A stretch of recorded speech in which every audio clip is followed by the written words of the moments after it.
Bon bah aujourd'hui je te propose une recette de lasagne. Alors forcément, comme ce sont des lasagnes qui rentrent dans tes macros, bah ce sera pas des lasagnes qui se tiennent magnifiquement bien, ni des lasagnes hyper gratinées grâce à une tonne de fromage. Non, malheureusement ce sera pas le cas. Mais je t'assure, elles sont quand même très bonnes.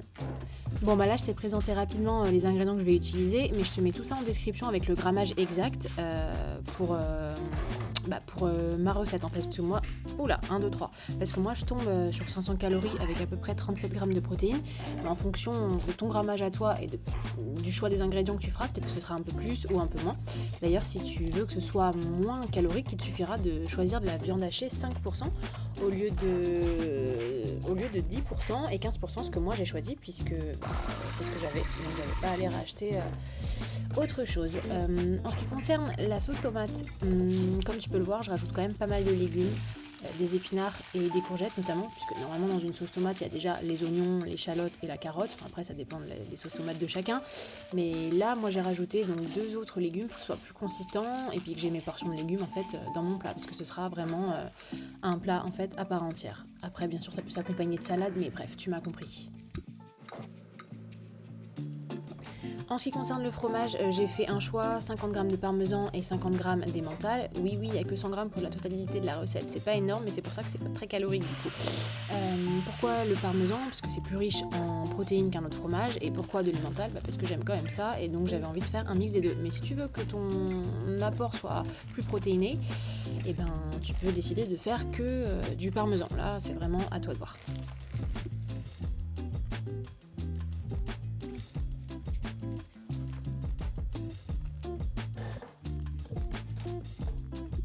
Bon bah là c'est l'espèce de béchamel qui n'en est pas vraiment une, mais d'ailleurs je le précise quand même, je vais faire par la suite une vraie béchamel en petite quantité, mais juste pour avoir un vrai goût, une vraie texture de béchamel.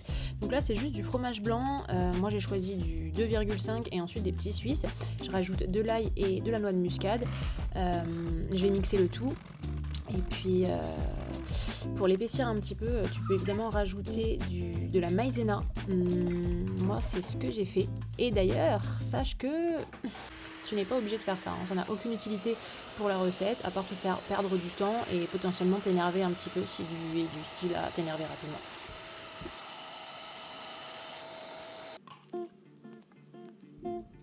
Pour ce qui est de la sauce tomate, bah du coup je fais un cube de concentré, enfin une boîte de concentré de tomate avec un cube-or. Et puis après je rajouterai aussi du concassé de tomate directement dans la poêle.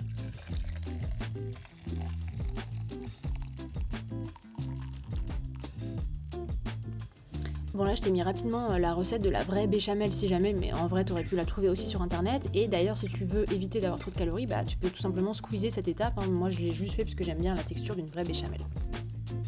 Une fois que tout est absolument prêt, moi j'attends vraiment que tout soit prêt pour lancer la cuisson. Comme ça j'ai l'esprit plus clair et surtout je peux nettoyer complètement mon plan de travail. Donc une fois que tout ça c'est fait, bah on est parti pour la cuisson. Alors je rajoute un petit peu d'huile d'olive, il y a environ 10 grammes, et puis les oignons en premier, puis viendront les carottes, puis les courgettes, puis les épinards, enfin blablabla. Je pense que là il s'agit de quelque chose d'assez basique.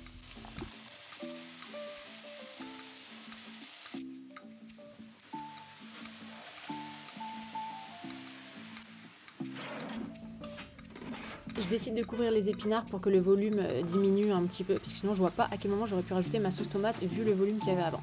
Maintenant on est bon, et une fois que tout ça est fait, bah tu peux rajouter ta viande hachée. Donc moi elle était congelée, j'ai dû la faire décongeler un petit peu avant. Du coup c'est vrai que ça va rendre pas mal d'eau. C'est pas de la viande de super qualité, on va pas se mentir, mais budget oblige malheureusement. Et là du coup je lance la vraie béchamel que d'ailleurs j'ai foiré puisque je me suis fait déconcentrer à force de tout filmer. Normalement il fallait rajouter la maïzena avant de rajouter le lait. Bon j'ai rajouté après, ça a quand même fait le taf, mais bon, normalement c'est censé être fait dans l'ordre quoi.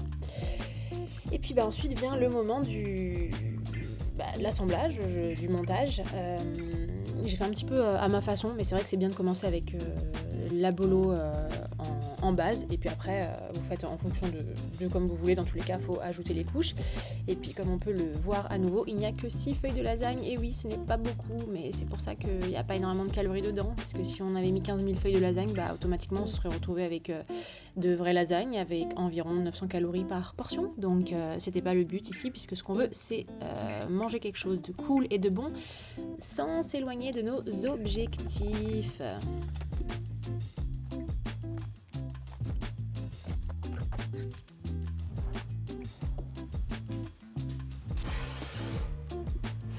Et puis après vient le moment d'enfourner, donc pour une vingtaine de minutes à 180, en sachant que moi les 5 dernières minutes je les ai mis à 210 pour que le fromage soit un petit peu plus grillé. Mais dans tous les cas 20 minutes c'est ce qu'il te faut pour nettoyer tout ton plan de travail et même la plaque de cuisson qui est enfin propre.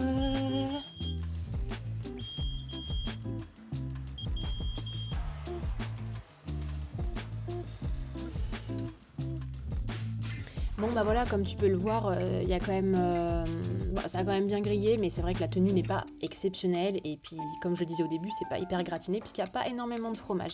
Mais bon, en vrai, ça fait ça fait vraiment le taf, donc hésite pas à tester, parce que franchement, je jure que c'était vraiment très bon. Je les ai mangés juste après, et il n'y avait rien à redire, si ce n'est que ça manque un petit peu de fromage, je dois l'avouer.